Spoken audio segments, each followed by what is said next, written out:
Dalam bernegara tidak punya guru, makanya negara pun lemah. Siap. Ya kan? Seharusnya ada sosok guru bangsa, guru negara gitu loh. Sehingga negara ini benar-benar kuat, benar-benar kokoh. Ya. Karena punya guru yang diperankan memang oleh negara sebagai guru bangsa, guru negara.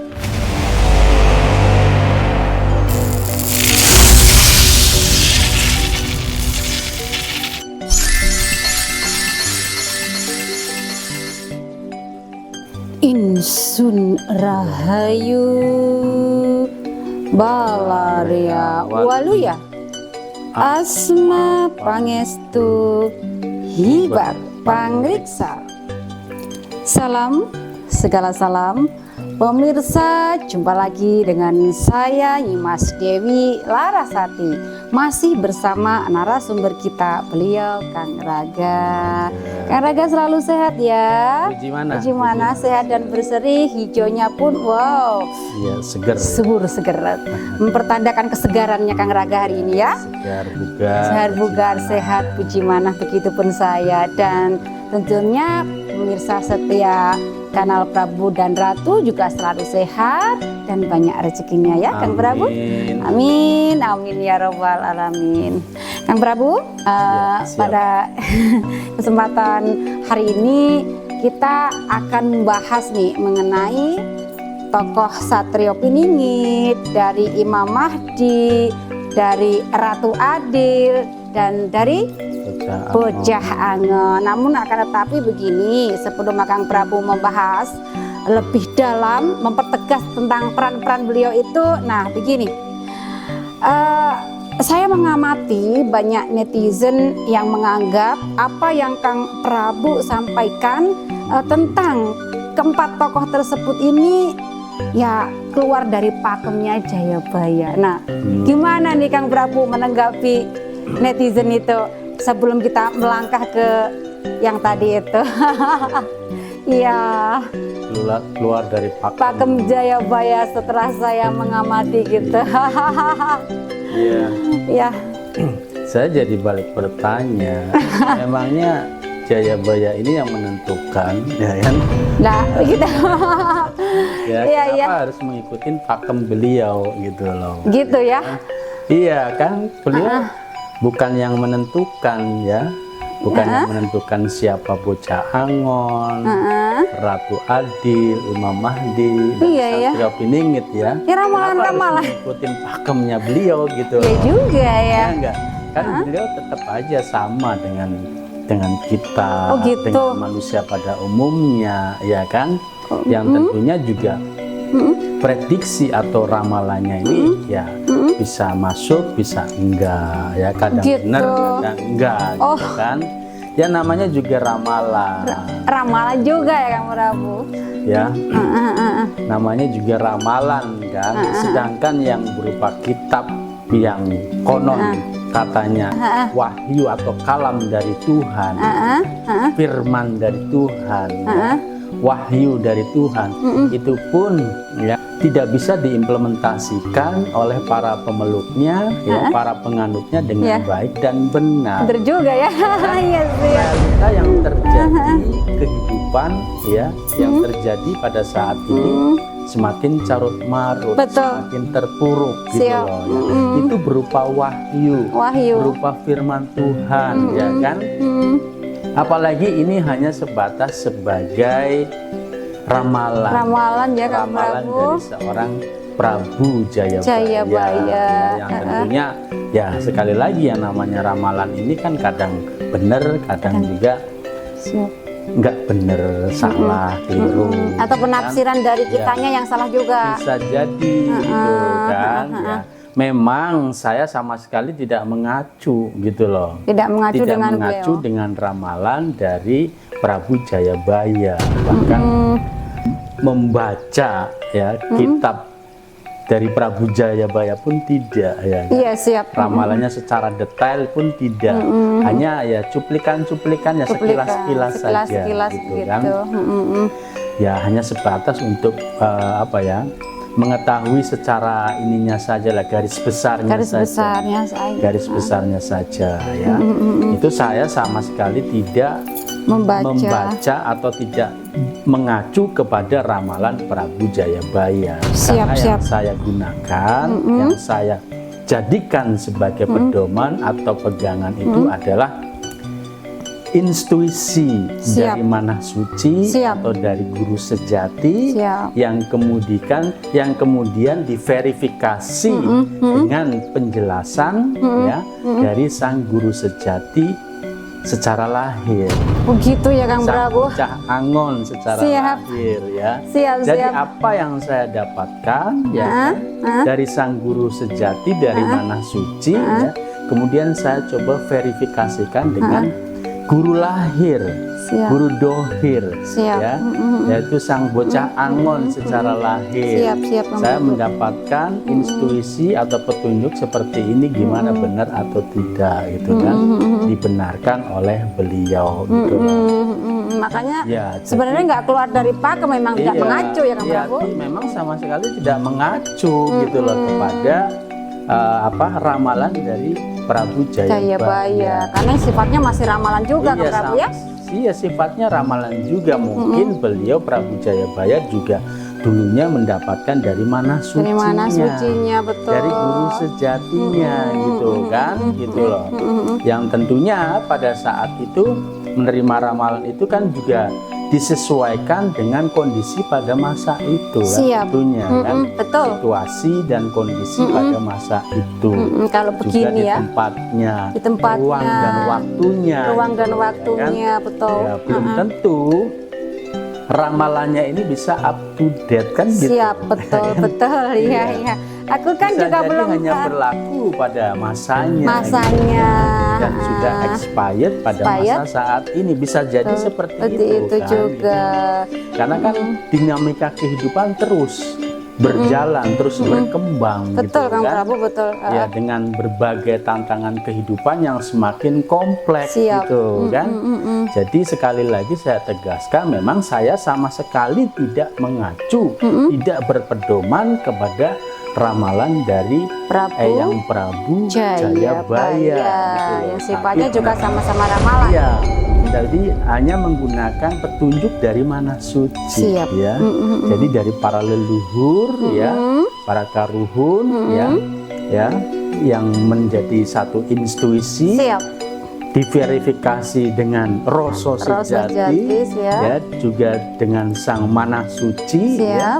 Kemudian diverifikasi lagi dengan penjelasan dari sang guru dohir, guru lahir, guru sejati secara lahir, perwujudan dari sang bocah Angon atau sang guru sejati secara lahir.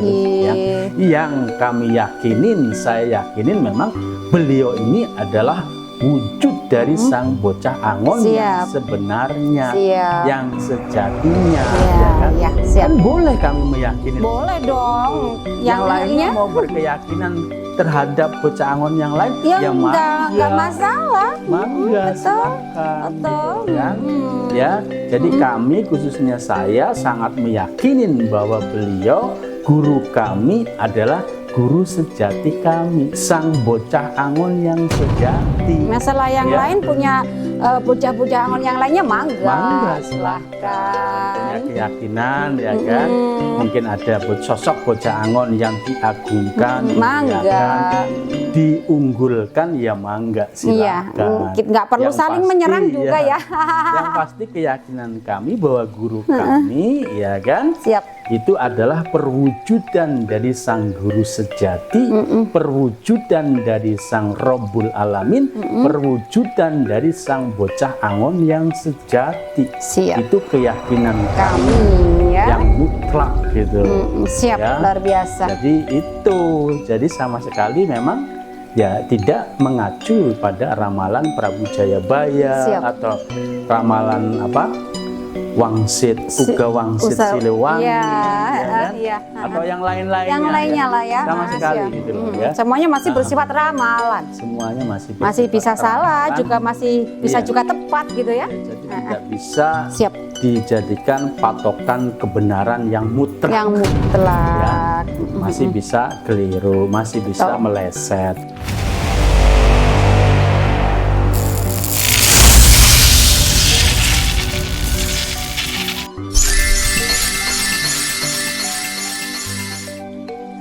Siap. Yaitu tadi, sedangkan yang katanya berupa wahyu, berupa firman Tuhan pun ya, itu belum tentu benar. Benar. Ya, intinya kita tidak boleh kemelekatan dalam sesuatu hal. Iya, harus gitu loh. mengandalkan manah suci.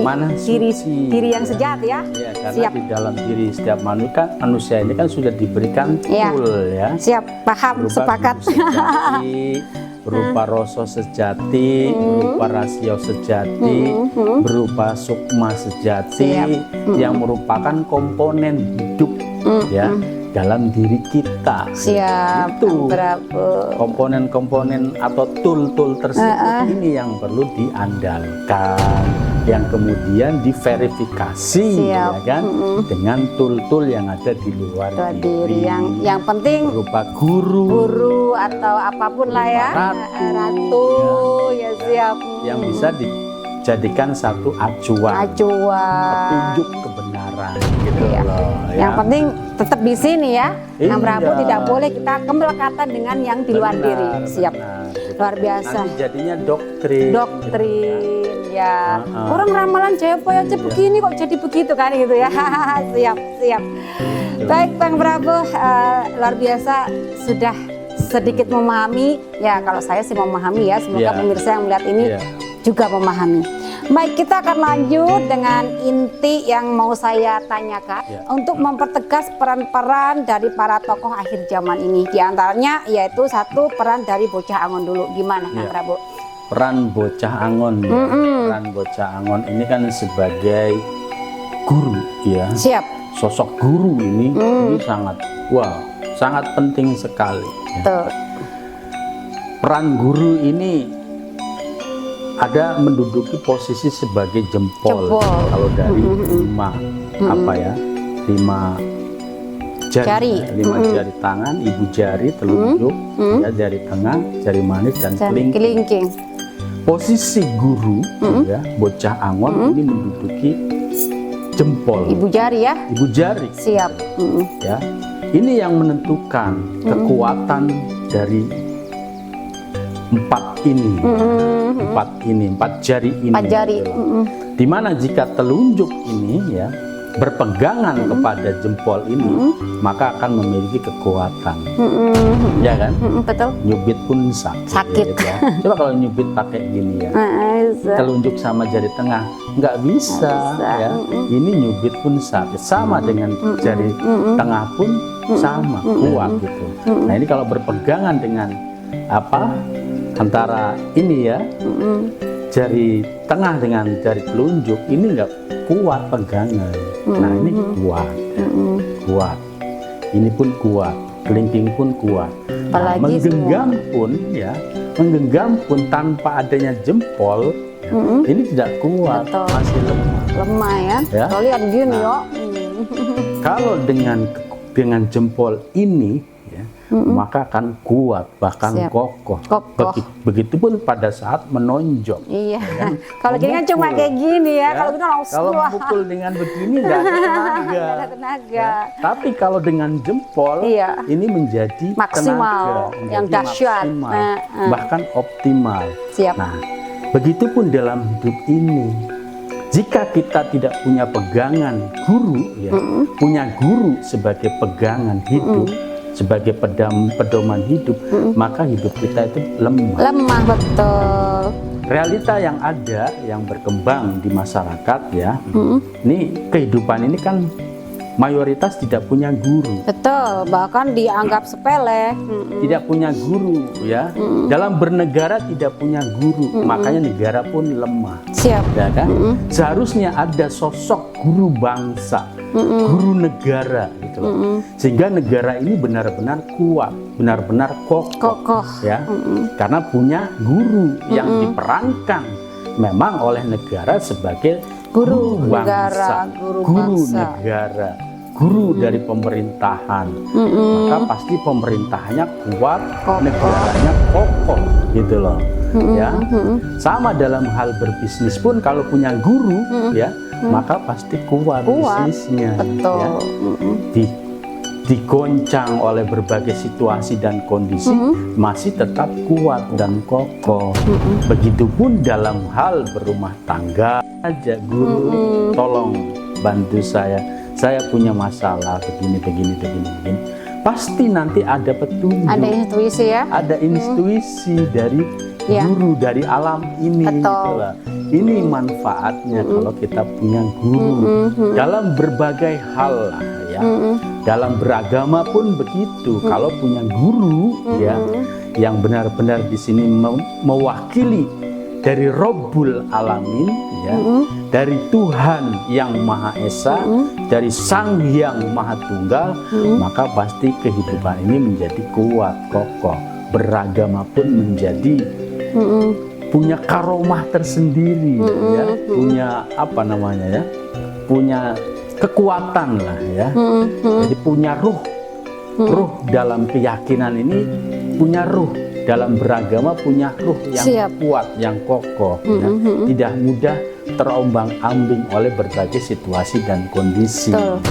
Begitupun ya kalau kita menjadi tokoh lah, menjadi artis, menjadi tokoh, kalau punya guru ya, maka keartisannya pun akan langgeng. Ketokohannya pun akan langgeng, nggak gampang akan gitu jaya ya. bahkan Nggak gampang gitu loh, jatuh. ya. Iya, nggak gampang pudar ketenarannya, keartisannya, nggak gampang tergoyahkan Tokohannya juga oleh berbagai situasi dan kondisi. Begitupun dengan ketokohannya, baik itu sebagai tokoh masyarakat, tokoh negara, tokoh agama, atau yang lain-lainnya. Kalau punya guru, maka langgeng gitu loh, langgeng, kuat, siap.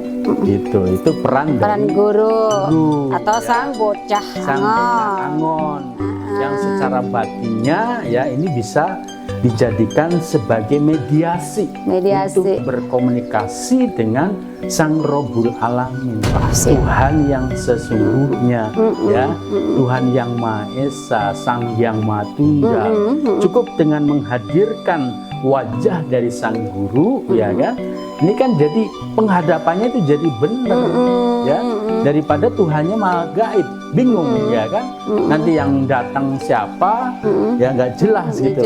Tapi kalau menggunakan mediasi guru, maka penghadapan kepada Tuhan itu pasti benar, jauh lebih benar gitu, jauh lebih baik, jauh lebih terarah, tertuju gitu loh ya.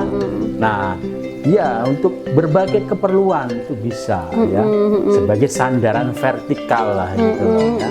Sebagai sandaran vertikal itu peran dari guru sejati atau peran dari sang bocah angon. Baik, gitu ya, siap. Gitu. Nah, kemudian untuk peran sang Imam Bumi ini sendiri atau kita sebut Raja Bumi ya, Kang Prabu. Raja Bumi itu apa, Kang Prabu? Peran yang harus diperjelas dan dipertegas, Kang Prabu, yang intinya gitu. Jadi peran dari Sang Raja Bumi atau Imam Mahdi kemarin itu kan sudah disebutkan sebagai perwujudan dari pikiran ya, pikiran yang sejati. Ya, itu kita bisa menjadikan Sang Imam Mahdi ini sebagai contoh ya, nah, bahwa akal pikirannya ini ya, ini harus mendapat pencerahan dari sini gitu loh. Kemarin kan sudah disebutkan ya, dapat pancaran ini dari sang guru sejati, dari mana suci gitu. Jadi pikiran dalam kesehariannya ini ya kosong gitu kan, kosong. Tapi pada saat mau dibutuhkan ya kan, mau dibutuhkan dia langsung ngisi gitu loh ya. Karena dapat pancaran dari sini gitu loh, langsung, yang merupakan proyeksi dari mana suci, dari guru sejati gitu loh ya. Jadi kepemimpinannya ya, dalam berbagai hal lah ya, khususnya memimpin diri sendiri dulu lah ya. Sebelum memimpin bumi ya, dalam arti yang luas, bumi yang ada di dalam diri ini ya, jiwa raga ini kan bumi juga ya. Jadi bumi kecil lah ya, dalam jagat alit ya, jagat alit yang menampung semua walaupun jagat alit. Mikrokosmik ya, dalam mikrokosmik ya. Ini bumi kecil ya. Nah, kita ini kan sebagai pemimpinnya. Nah, bagaimana kita itu memimpin jiwa dan raga ini dengan baik dan benar, dengan enjoy, ya, dengan bahagia. Ya, itu tadi tentunya harus mengacu kepada ini gitu loh. Jadi pikiran ya, jangan hanya diisi dengan akal-akalan gitu loh, tapi diisi dari sini, dari mana suci gitu loh ya. Makanya perlu ada kekuatan spiritual, perlunya membangun spiritual ya dalam hidup dan kehidupan ini, yaitu tadi agar terkoneksi dengan rohani, ya, dengan rohani, dengan sang guru sejati. Jadi kecerdasan yang dibentuk bukan hanya kecerdasan intelektual saja, ya, tapi kecerdasan emosionalnya yang merupakan pancaran dari rasa sejati. Ini kan emosi ya, emosi ini berkaitan dengan perasaan, dengan rasa. Nah, bagaimana kita memiliki rasa sejati gitu kan? Nah, itu tadi ya harus mengacu kepada ini, mana suci, guru sejati gitu loh ya. Jadi betul-betul ya kita makmum, pikiran makmum kepada guru sejati, sang bocah angon, begitupun rasa, perasaan pun mengikuti dari sini gitu. Ya kan? Nah, itu makanya kepemimpinannya ya itu benar, baik, ya, selaras dengan alam, kehidupan menjadi enjoy, menjadi bahagia ya. Jadi setiap gerak langkahnya pun ya penuh dengan keyakinan gitu loh. Karena ya itu tadi mendapatkan pencerahan dari hati nuraninya, ya. Kekuatannya pun berupa dorongan dari hati nuraninya gitu loh, ya. Jadi setiap niatnya pun berupa dorongan dari hati nuraninya juga gitu loh. Bukan niat dari akal-akalnya, akal-akalan saja gitu. Ya. Jadi niatnya bukan berupa akal bulus ya. Tapi memang berupa niat dari sang guru sejati sebagai sang pemilik dari niat yang sejati gitu loh ya. Nah, makanya niatnya benar, langkahnya benar ya kan, hasilnya pun pasti baik dan benar. Gitu loh, ya. Luar biasa ya, itu peran yang inti ya, Imam Mahdi atau Raja Bumi ya. Jadi memimpin jagat alit dulu gitu ya. Kalau sudah memimpin jagat alit ini sudah baik dan benar, keluarga pun pasti terpimpin dengan baik ya. Di sekitar pun pasti akan teraurai dengan kepemimpinan yang baik. Ya, karena mengikuti ini, mengikuti guru sejati, gitu ya.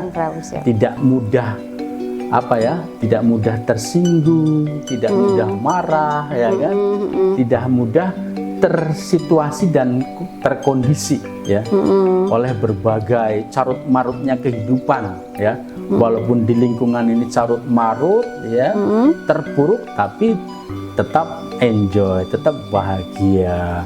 Materi pun tetap mengalir. Baik. Nah, kemudian tugas dari Roso Sejati atau Ratu Adil ya, itu apa Kang Prabu? Ya, dari Ratu Adil ya. Kita masih fokus ke jagat alit, dulu ya. Roso Sejati. Ratu Adil ini wujud dari Roso Sejati. Jadi bagaimana kita punya perasaan yang sejati, tentunya, ya. Punya perasaan yang sejati ya harus makmum kepada hati ya, kepada hati nurani, kepada sang guru sejati itu, sehingga nanti implementasi dalam kepemimpinannya sebagai seorang ratu ya, di wilayah ya, wilayah keratuannya, di wilayah personal, di wilayah lokal, di wilayah regional, di wilayah nasional dan internasional, itu baik dan benar. Dimulai dari ya keratuan, ya, keadilan dari dalam dirinya. Ini semuanya mendapat keadilan. Setiap sel, setiap sel dari tubuh kita ya, itu kan rakyatnya juga ya. Ini kan rakyat-rakyatnya ini kan sel-sel tubuh kita ya kan. Dimana dalam tubuh kita ini ada sekitar 350 triliun sel. Banyak itu juga rakyat kita itu loh ya. 350 triliun sel itu rakyat kita yang perlu mendapatkan perhatian, keadilan juga. Mendapat keadilan. Kalau semuanya mendapat keadilan dengan baik dan benar, ya pasti enjoy dong. Gerakannya lincah, gerakannya penuh semangat, refleksi juga ke yang lain, penuh kebahagiaan, auranya memancar kayak kita, gitu ya. Apapun Adil, kondisinya, keadilannya betul-betul ya akan terrefleksi ya, apapun kondisi di luar sana ya.